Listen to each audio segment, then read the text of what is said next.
No sé en qué momento empezó a dolerme la espea.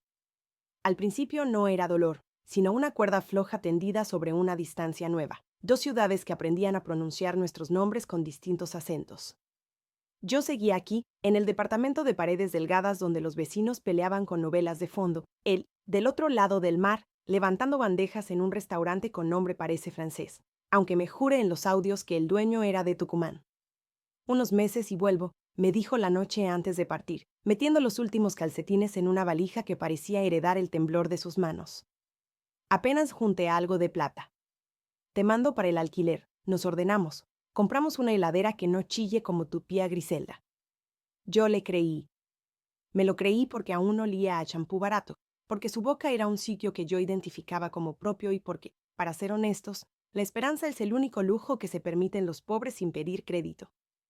Los meses se volvieron un calendario de fotos repetidas, una taza con vapor, la ventana empañada, la nota pegada al espejo no olvidar, pagar luz, el mensaje con diferencia de horario que me llegaba cuando ya me estaba quedando dormida. Le respondía en la mañana con mi taza idéntica, la luz lavada de esta ciudad, el gato de la vecina mirando con desprecio a través del pasillo. Él me contestaba con imágenes de una calle limpia, ese invierno sin hojas que yo conocía por canciones. Decía que trabajaba de pie y en silencio, que con el idioma le costaba pero no tanto, que en la noche prendía una estufa eléctrica y pensaba en mi espalda tibia como si el recuerdo pudiera hacerle sombra a la corriente de aire debajo de la puerta. A los 6 meses propuse visitarlo. Él dijo que no, que todavía vivía con 3 tipos y un colchón prestado, que mejor esperara un poco. A los 8 meses dejó de llamarme amor en cada mensaje y empezó a decirme, che, ¿cómo vas? Yo le perdoné la distancia en la palabra porque me enviaba fotos de una plaza con un árbol torcido como los que dibujábamos de chicos. Mira qué feo, ponía. Como si la vida lo hubiera molestado mucho.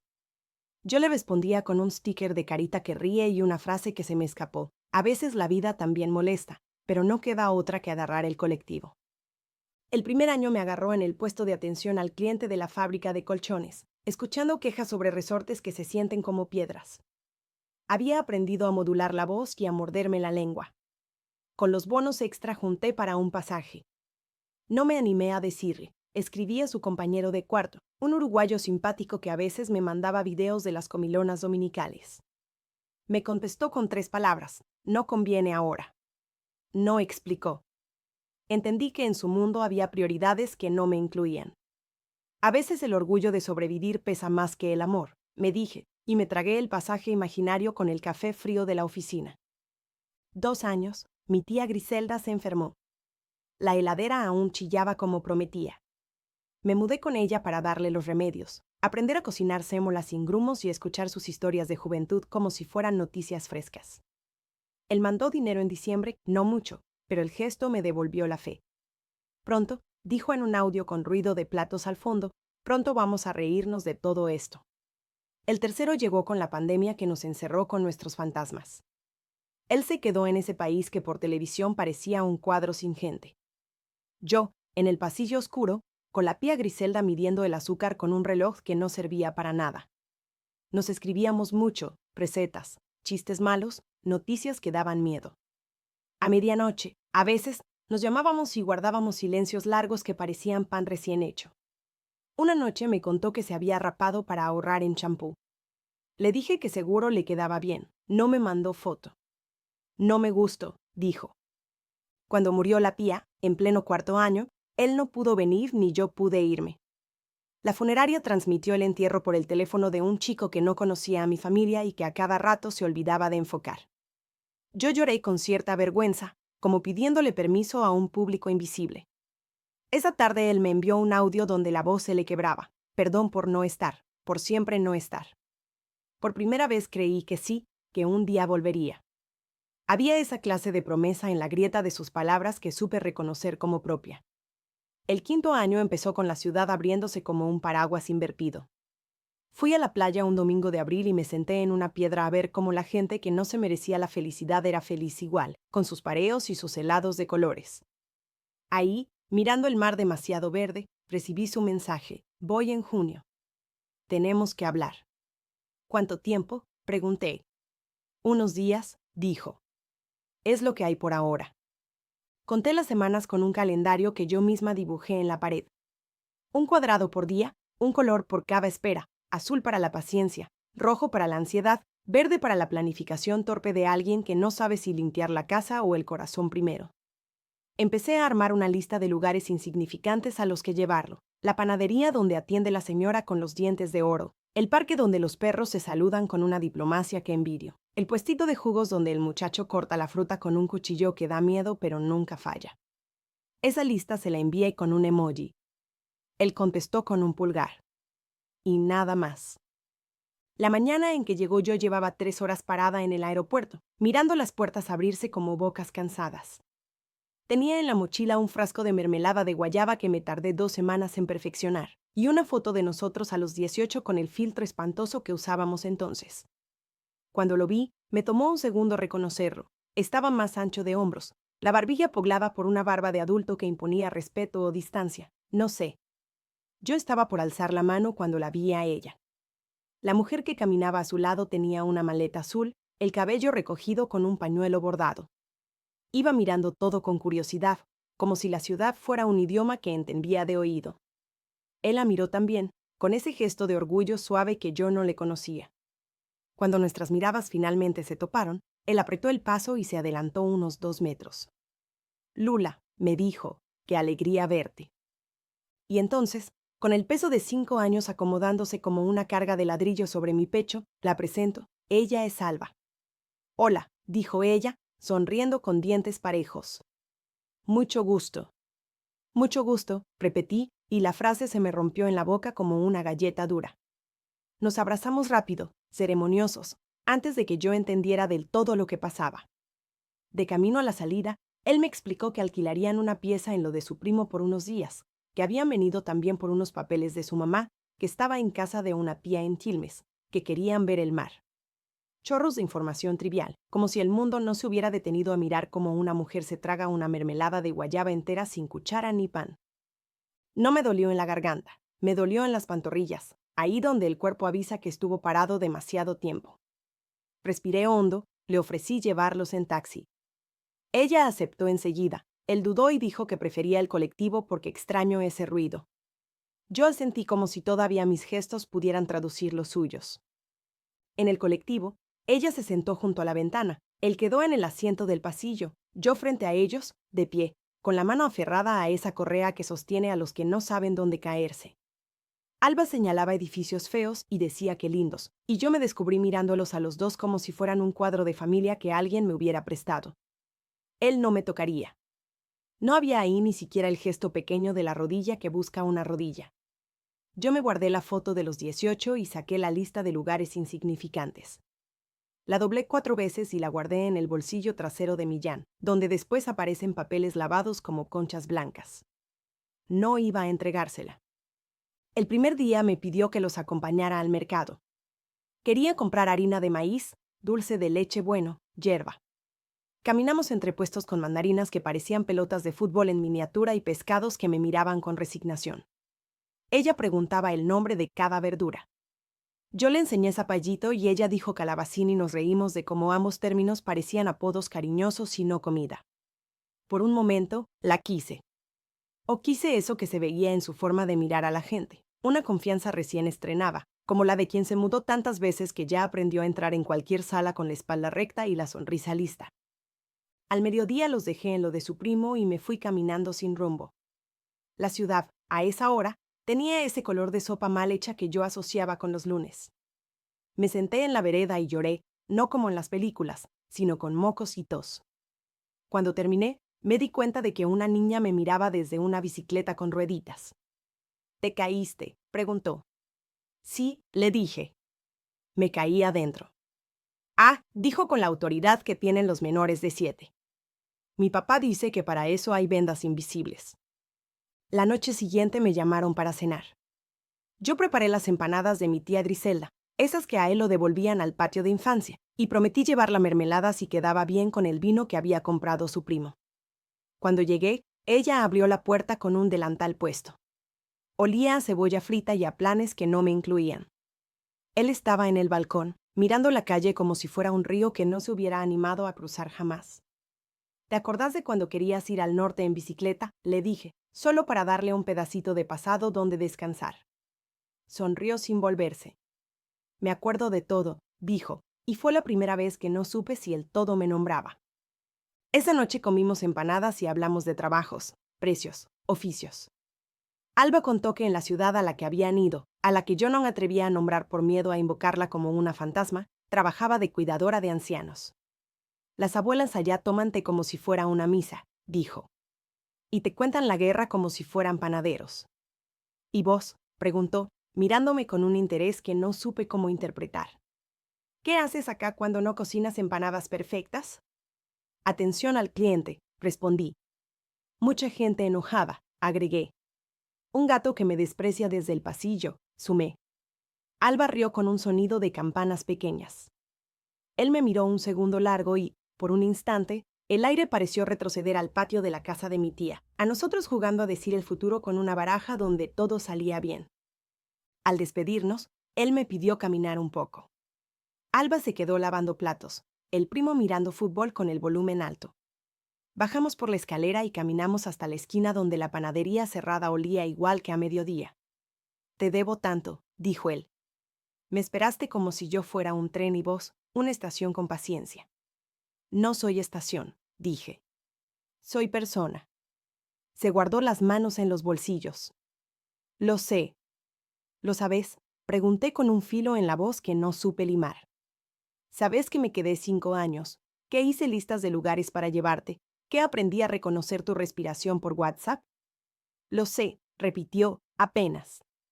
Y también sé que ahora soy otro, y no mejor. Hay cosas que allá me cambiaron, que me rompieron, que me armaron con piezas ajenas. También sé que me enamoré y que no era el plan. Pero cuando la vida te llama por tu nombre completo, a veces uno atiende. Mordí la lengua hasta oler sangre. Quise decir sos un cobarde, me traicionaste con tus promesas. Yo me volví mugre en los rincones del tiempo por vos. Pero lo que salió fue más honesto y más triste. ¿Te acordás de la panadería de la esquina? Cambiaron el pan de campo. Ahora no cruje. Él sonrió con esa ternura vieja que me supo. Las cosas cambian de crujido, Lula, dijo. Hasta nosotros. Volví a casa con la mermelada en la mochila. No la saqué. Dormí poco, mal, con la sensación de que alguien me había corrido la cama unos centímetros y por eso mi cuerpo no encontraba la postura. A la mañana me despertó un mensaje de Alba. ¿Podés acompañarme a comprar un pañuelo? Quiero uno como el de las señoras del puerto. Dudé. Después pensé en la niña de la bicicleta y sus vendas invisibles. Le puse sí. Caminamos por el centro como dos turistas de la misma ciudad. Ella se probaba pañuelos con flores discretas, preguntaba por los precios con una ingenuidad calculada, regateaba con honestidad. Me contó de su familia, de su abuela en una casa con patio de tierra, de un hermano que sueña con ser piloto pero se marea en los colectivos. Yo le conté de mi tía, del gato, de la fábrica de colchones.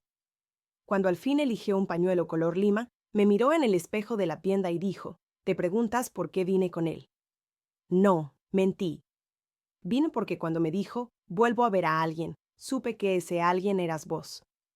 Y supe que también tenía que verte, que si un día me quedo con él de verdad y nos compramos una heladera que no chille, yo iba a vivir con un fantasma si no te conocía. No supe si ofenderme o agradecer. Elegí un punto intermedio, me ajusté la mochila en el hombro y dije que tenía hambre.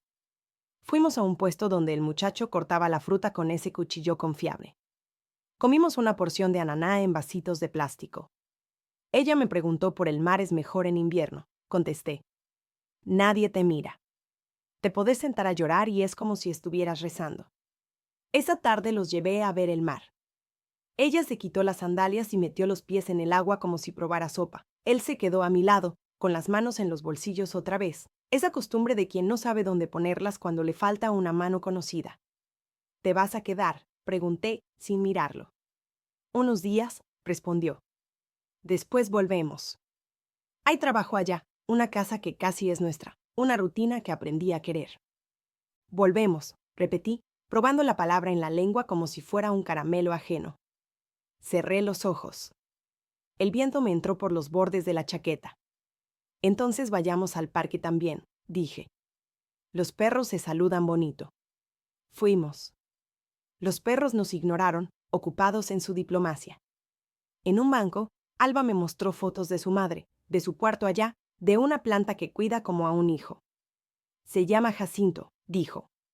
Aunque no lo sea. Reímos de cosas chiquitas. Él sacó de su bolsillo la baraja vieja con la que solíamos engañarnos el futuro. Me la llevé por si me olvidaba de mí, confesó. Y mira, todavía sé hacer el truco de las 4 reinas. Lo hizo.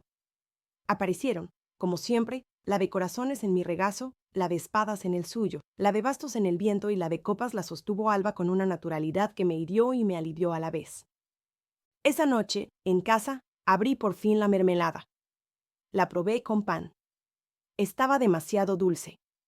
Pensé en mi tía, en su receta de sémola sin grumos, en lo que se aprende a fuerza de repetir, que todo, a la larga, exige un ajuste. Le puse unas gotas de limón.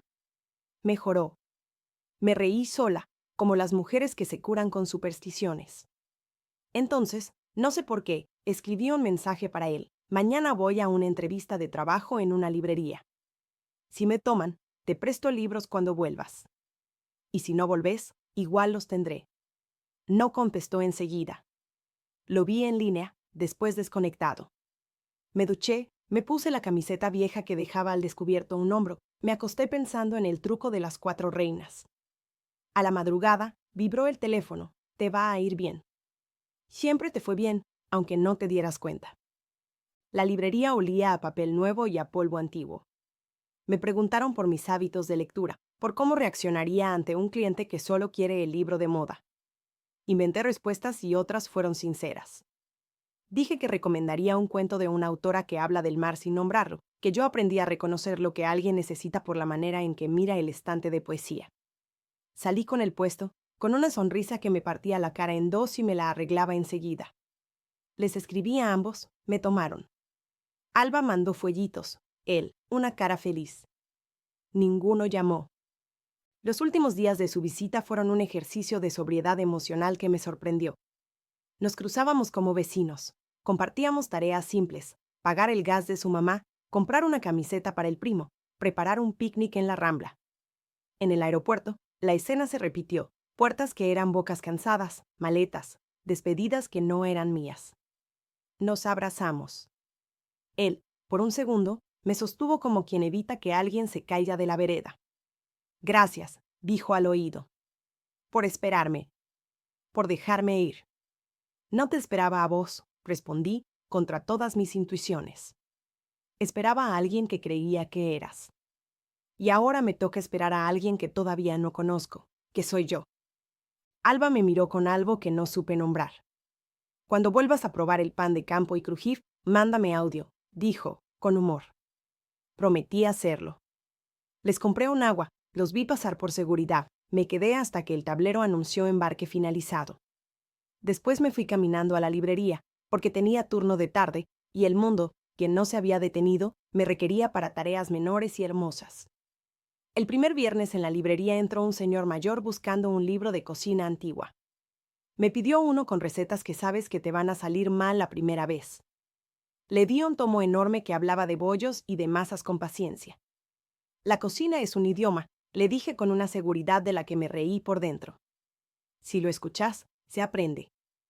Esa noche, al cerrar, pasé por la panadería de la esquina. Compré pan de campo. El pan crujió como antes. En la vereda, rompí un pedazo y me lo llevé a la boca con una ceremonia mínima, privada. Pensé en él, en Alba, en la niña de las vendas invisibles, en mi tía, en el gato que aún me despreciaba con profesionalismo. Pensé en mí como quien piensa en una casa recién pintada, con cariño y con ganas de abrir las ventanas. No más listas de lugares insignificantes para otros. Empecé a hacer una lista de lugares para mí, un cine que pasa películas viejas los martes, un museo donde nadie va los lunes, el banco exacto del parque donde el sol pega a las 4, un bar donde el café tiene gusto a conversación con desconocidos. Al lado de cada lugar puse una fecha, no para programarme, sino para testificar que la vida no se acaba, se acomoda. Una tarde, Alba me envió un video, un jacinto florecido en un vaso de vidrio, una calle que no conocía, una heladera nueva que no chillaba. por si querés escuchar el silencio, escribió. Le mandé de vuelta una grabación del pan crujiendo entre las manos. Volvió, puse. Y no me dolió. De él supe por fotos escasas, un corte de pelo menos dramático, una sonrisa más alta, un trabajo que ya no era de bandejas sino de cajas con nombres complicados. A veces me sorprendía guardando una frase para contársela, como quien arma una valija de palabras. Otras, pasaban días sin pensar en él, y cuando caía en la cuenta me felicitaba en voz baja como quien logra no rascarse una costa. Cuando cumplí 30, hice una fiesta. Vinieron compañeros de la librería, vecinos con perros educados, una prima que siempre temía a la felicidad ajena, pero ese día rió como si fuese una gasolina insistente. Puse música del año en que éramos adolescentes, bailé con la vergüenza original de los tímidos. A medianoche, brindé con jugo de ananá en vasitos de plástico y dije, sin querer, salud por las cosas que crujen cuando tienen que crujir. Todos aplaudieron sin entender del todo. Yo sí. Me convertí en la clase de persona que recomienda libros que hablan poco del amor romántico y mucho de cómo atarse los cordones sin pedir ayuda. Aprendí a cambiar el filtro de la canilla, a arreglar el pestillo de la ventana, a ubicarme en la cama sin extrañar esos centímetros corridos. Empecé a ahorrar para un viaje pequeño, no cruzar mares, apenas visitar un pueblo donde las torres de la iglesia tienen sombras amables. Un sábado de otoño, mientras acomodaba una mesa con novedades, lo vi entrar. Sin Alba. Con la barba recortada, con un abrigo gris, con una mano en el bolsillo que me pareció una forma de protección. Hola, dijo, y la palabra fue un pañuelo sobre una herida que ya no sangraba. Charlamos con cordialidad de manual. Me contó que venía por unos días para ver a su madre, que Alba se había quedado por trabajo. No me preguntó si estaba con alguien, yo tampoco. Me pidió que le recomendara un libro. Le di uno pequeño, honesto, que empieza con la frase a veces volver no es volver, es venir distinto. Lo compró. Al despedirse, dudó un segundo, como si el aire estuviera lleno de preguntas viejas. ¿Te acordás del truco de las 4 reinas?, dijo. Claro, respondí, y saqué una baraja que usábamos en la librería para los niños. Lo hice torpemente, como se hacen bien las cosas después de mucho tiempo sin practicarlas. La de corazones apareció encima de ficción latinoamericana, la de espadas cayó al piso, la de bastos se quedó pegada a mi mano sudada, la de copas, no sé por qué, salió debajo del panfleto de un club de lectura. Él rió, yo también. Ya no dolía que las cartas no obedecieran. Cerró la puerta con un gesto que ya no me llamaba por mi nombre completo. Me quedé un rato de pie mirándome en el reflejo del vidrio, con la seguridad comedida de quien sobrevivió a una promesa incumplida sin convertirse en estatua. En el bolsillo, el papel con las listas nuevas, el banco del parque donde el sol pega a las 4, la playa en invierno, la panadería que había recuperado su crujido. Y una nota más, escrita en una tinta cargosa, vendas invisibles, recordar. Volví al mostrador, puse la mermelada de guayaba, la que ahora me salía menos dulce, sobre una galleta y la compartí con la chica nueva del local. ¿No te parece demasiado dulce?, preguntó, haciendo una mueca deliciosa. Antes sí, dije. Ahora le pongo limón. La vida no volvió a ser la de antes. Fue, por fin, la mía. Y cuando alguna vez escucho en la radio una canción que suena a aeropuerto, no cierro los ojos. Los abro y miro la calle, con su sopa mal hecha y sus colores torpes, y digo en voz baja, sin dramatismos, esperé 5 años y regresó con alguien más. Luego sonrío, muerdo el pan que cruje y camino hacia el parque con las manos ocupadas, feliz de no tener dónde guardarlas.